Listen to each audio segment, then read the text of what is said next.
recording. Alrighty.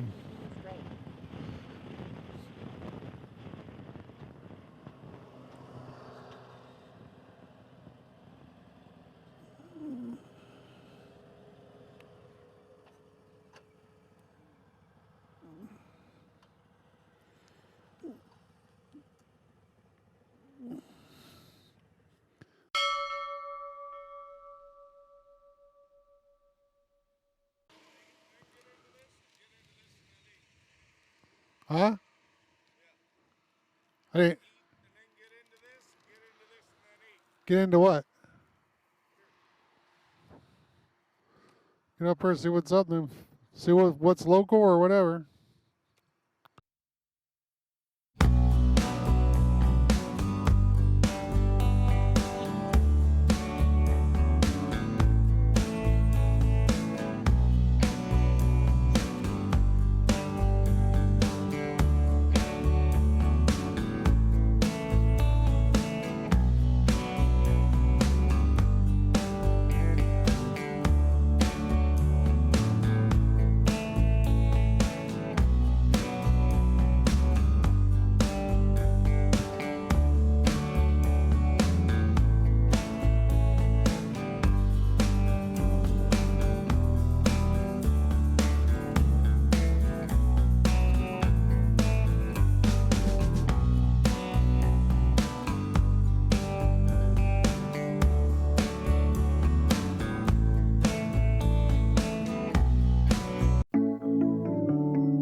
plaques? What's pallets? Pews.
Across the river. That was their main, that's how they were going to get here. So there was 500 freaking Confederate freaking soldiers up there smoking their ass. From the high ground, From yeah. the high ground. And then finally they said we got to get across this bridge. They usually sent so many troops across.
There's all them cannons over there.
So the Union Army, I guess, spent the night at this place, waiting for the battle.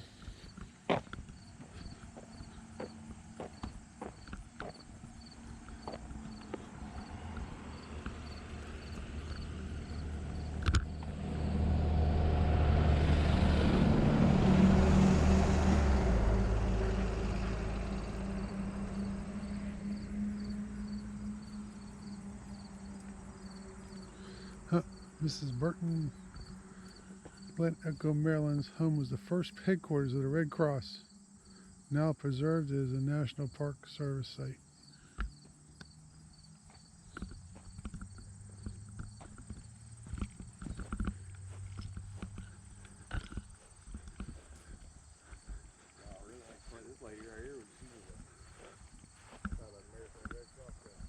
Yeah, it says her place was the first headquarters.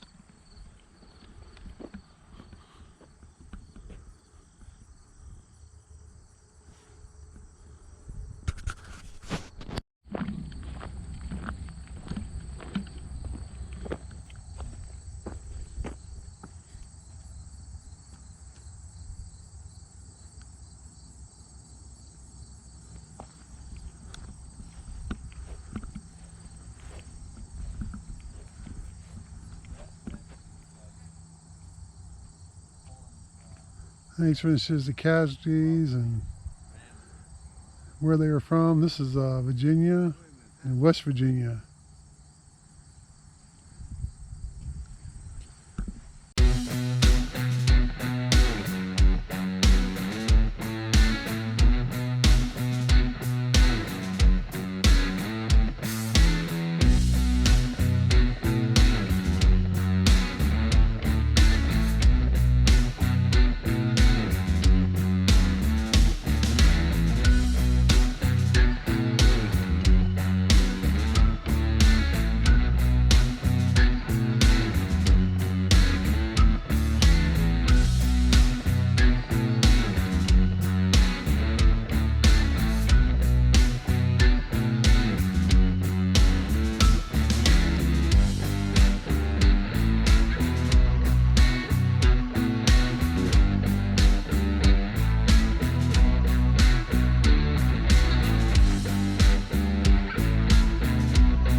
At the tour, there's just a few plaques there, and then we get down here, there's a picket fence, and because they separate the battlefields there, and then you have more plaques on either side of the road.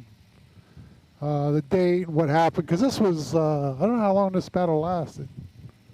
Then you have some more monuments to the side here. As they came through the battle, things were engaged, and the monuments are where something happened at.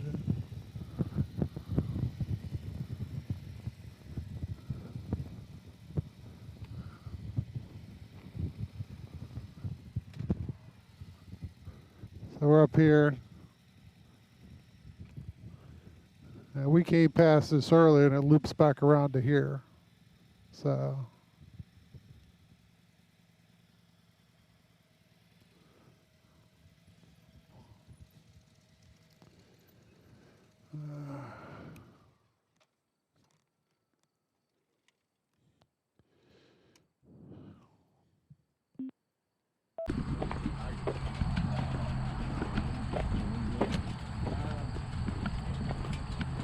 Was that Harry Hayes? There were two Louisiana troops. Some of them were over here, and some were down there. I think Harry Hayes was a Tiger Battalion. He got pretty much hammered over towards the East Woods. He didn't actually get into the cornfield, but he was in this part of the battle. Yeah. There's stories about the tigers of the cornfields. Yeah, yeah. All over you. Well, everything that happened up here is sort of referred to as a cornfield battle, but the actual cornfield is 35 acres. But then Starks, Louisiana, got sort of hammered over on the other side of the wall. So if y'all doing the tour, y'all going around? Yeah, we're hitting all Okay, so you were up north there, and that's where Meade had come across. Hooker had come across afternoon before around 4 o'clock, and he's got his First Corps about 8,000 men camped up there. He realizes he's over here all alone, might need some help, so the 12th Corps sent across around midnight, stumbled through the darkness, camped about a mile north of there. Another 7,500 or so men. Hood's got 3 divisions, Doubleday's camped here, Meade's in the middle, and Ricketts is on the right. But plan is he's looked out. He sees the high ground down where the visitor center is, down where you saw those cannons. He says, that's the crucial ground. We get that ground, we dominate the battlefield. He sees this white building there, this little white church. He figures standing out from the green, so he tells the general, aim for that church. That's the point we want to go for. The irony, of course, is this was a church of pacifists that becomes the center point of this bloodiest day in American history. So anyway, around Ricketts Division is going to come through this part of the cornfield. The standard, I mean, I probably don't have to tell you guys this, but the standard thing is threes, sort of 3 regiments make a brigade, 3 brigades make a division, 3 divisions make a corps, and usually you send 2 forward, keep 1 in reserve. So the idea is he's going to send Doubleday and Ricketts forward, keep Meade in reserve. Ricketts is going to come across this way. He's got his 3 brigades. One is under a guy named William Christian. Something about the artillery bombardment that starts the battle around 5:30, gets to Christian. He sends his troops through some nonsensical sort of parade-style maneuvers, and then runs and hides behind a tree. He's reached his breaking point for whatever reason that morning. So his brigade's out of action for a while.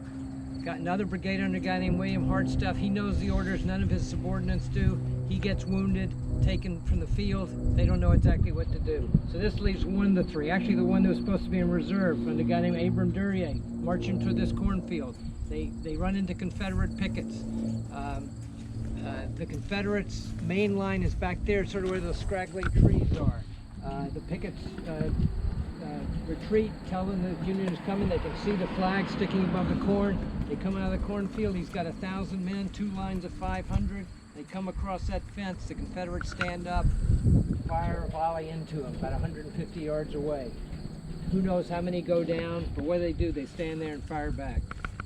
They're in 2 rows, 2 ranks. 1 fires while they're reloading. The guys fire over their shoulders. The whole point is mass fire.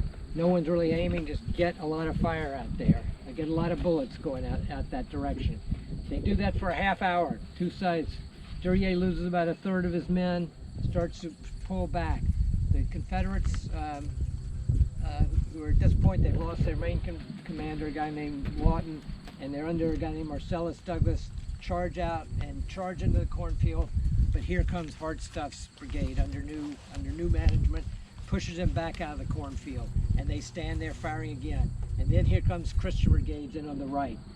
The brigade in reserve, the Confederate brigade in reserve, was Harry Hayes, the Louisianans.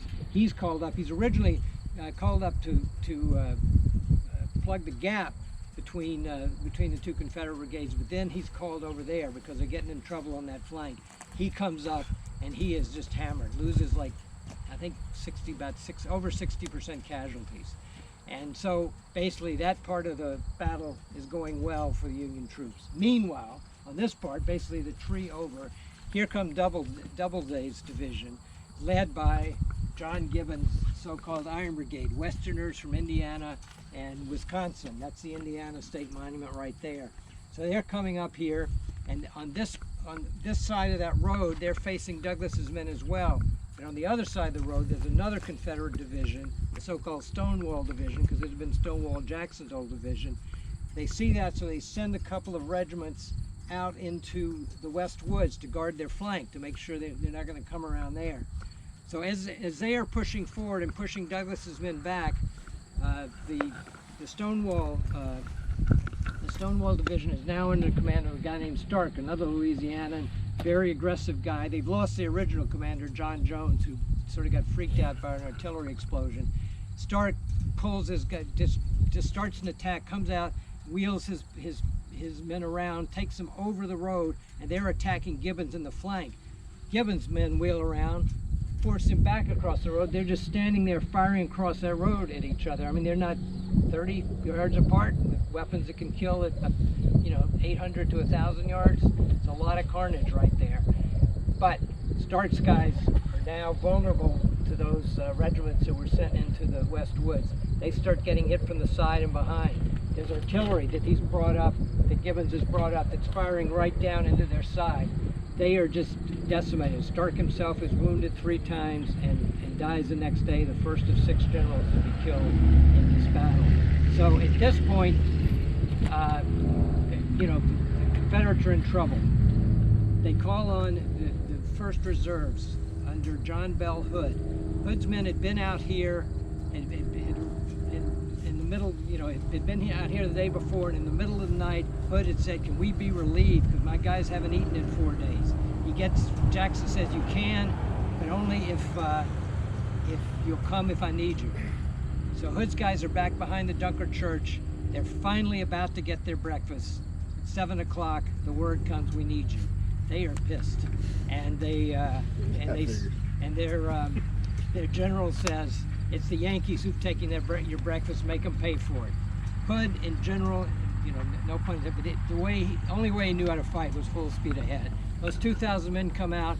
The Union troops are pretty much at the end of their tether, probably out of ammunition. He just drives them back through the cornfield, and they go charging into it. But he's so fast that his flanks are vulnerable. They start getting hit from the side, so that this flank has to peel off to face that. The 12th Corps is coming down. The ones that camped a mile north, they're coming down in the east woods and start hitting on that side, so they peel off. This leaves the Texas Brigade to go through the cornfield, and when they come out the other end, on the other side of the cornfield, there's George Meade's reserve division, the 3rd Division of Hooker's Corps, just waiting for him. Hits them with small arms, canister, and the brigade suffered about 50% casualties. The 1st Texas Division took 223 men in. I think 188 were casualties, including, and they lost their colors, and it looked like Custer's last stand around those colors, like 13 dead people trying to protect the colors. So at this point, Hood is driven back. So now the 12th Corps is coming into place. The 12th Corps commander, a guy named Joseph Mansfield, very veteran general, respected, but not much combat experience. He's come up, he talked to Hooker. Hooker said, "Bring your guys up or leave my guys." He goes back, and the time he goes back and brings his guys up, Hood has routed the 1st Corps. He doesn't know that. He thinks he's relieving them. So he's only been in charge a couple of days, doesn't have much staff, so he is personally placing the regiments where he wants them. He's out there in the east woods with the 10th Maine, and the 10th Maine unleashes a volley. He thinks it's in the backs of the 1st Corps that are coming back. And he says, "Don't fire." And they said, "No, those are Confederates." And he looks out and said, "Oh, you're right. The Confederates unleash a volley." Hit him right here. He dies the next day. The 2nd general. You might have seen his monument there. Yeah, Mansfield. So that's he was taken to a farm about a mile north and died there. He's got, so the 12th has 2 divisions. One under George Green is in the West Woods. One under a guy named Alpheus Williams is on the other side of the cornfield. Confederate troops come up from the middle of the battlefield, from basically where the sunken road is, and as reserves. One of them, one brigade, basically had gotten flanked badly at the previous battle of South Mountain, and they think they're getting flanked here, and they just turn and run. That was under a guy named McRae. So the one that's left and does the best service is under a guy named Colquitt, and they move into the cornfield, and they're basically at a diagonal from this end up to the east woods. And they moved to, it was a much more disciplined move than Hood's charge, and they seem fine, but they don't know that George Green's division's in the east woods. And in fact, there are 2 regiments there that see these guys like not 50 yards in front of them in the corn, and their officers get in a dispute as to which side those guys are on. They finally decide they're Confederates. They unleash a volley, and the 6th Georgia on the end of Colquitt's line has something like 75% casualties. So they basically lose their flank, and they're just wrapped up, and they pull back. Basically the last of this group of Confederates on this field. 2 things happen at this point. One, Hooker is wounded right out here somewhere, shot in the foot, not that bad a wound, but loses a lot of blood. The second thing, another corps comes across, the 2nd Corps. And as they're doing that, George Green has looked out, and he has seen, we can do what we've been trying to do all day. We can take that high ground by that church. So he's bringing his division across there. There's a Pennsylvania regiment that have been sent out to support some artillery that's moving in that way too. So as the Second Corps comes across, their general, a guy named Bull Sumner, he's 65 years old, one of the oldest people on the battlefield that day. He looks out, he sees this, he sees no Confederate troops, he sees these Union troops moving that way. He thinks, I got this. And so he takes his 1st Division under a guy named Sedgwick, John Sedgwick, lines up the 3 brigades. It's a total of 5,500 men. It's a big division, a big corps. 500 yards across, 2 ranks, about 75 yards apart, and just brings them across this field behind you, heading for the West Woods. The idea is he's going to wheel around and push down towards Sharpsburg. So they get a little jammed up as they're getting across the fence there, and then the first brigade goes into the West Woods and encounters opposition from some of the Stonewall Division that's still out there, and Confederate artillery that's been moved to a ridge over there. So they get a little jammed up there, and then at that moment, in complete coincidence, here comes an entire Confederate brigade, 2 brigades, through the West Woods right on their flank. They had been called up to reinforce this flank like over an hour before, and they just happened to arrive right on that flank at that moment. 5,500 men, almost 40% casualties in 20 minutes. They're driven back this way, but some are in worse shape than others. Some retreat very orderly, stop, give volleys. Up there's some First Corps troops that have been resupplied with ammunition behind stone walls. They're able to stop the Confederate advance. So at this point, basically fighting here on this part of the battlefield comes to a close. The next division of the Second Corps comes across under a guy named French, and he looks out, he sees Sedgwick going in here, he sees Green there, so he goes down to extend the line to the south, and that's where he hits the Sunken Road, which will be the next big part of your tour. So we got we got like 13,000 casualties between, we're getting to be about 9:30, 10 o'clock now, 10 o'clock. So from 6 to 10, and probably 2,000 deaths of those, and half again died of their wounds, probably. The lead regiment in Sedgwick's advance was the 15th Mass. Is a beautiful monument to them beyond those trees over there. They had over 50. They were a big regiment, and I can't remember the exact number, but they had the number lost was the biggest of any regiment in the Union Army that day. And they even got shot. When those guys were getting hit from the side, some of them they're getting hit from 2 directions, and they want to fire somewhere, and so they fire forward into the backs of those Massachusetts troops, because it's sort of panicking until it was a mess over there. They didn't have any room to maneuver, with guys coming in on the flank. It sounds like a lot was going on in a little area. And very confusing. You gotta realize it's full of smoke. The Confederates have set this house on fire down there. God knows how much smoke is coming out of that. And nobody had a cell phone.